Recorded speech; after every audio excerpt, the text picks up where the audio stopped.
Admission open, admission open.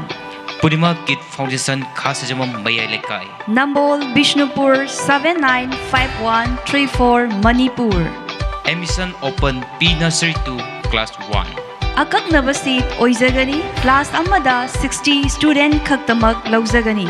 Admission Taubagi Aroiba Matam 10 January 2025. School session haubagi matam 16 January 2025. May 3 2023 dagi Satharagliba Lal Asina Maram Oiraga Lanjanaragliba Imung Singi Angang Singda. Hanagumna Purnima Kids Foundation na lem na mahai tamhanbagi khudongchaba dusu pijagani. Athoba matamda lengshin biraktuna admission tawbagi khudongchaba asi lawbihau.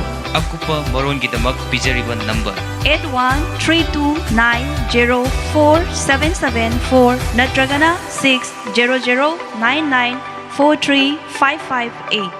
Purnima Kids Foundation Khasajamam Mayai Lekai.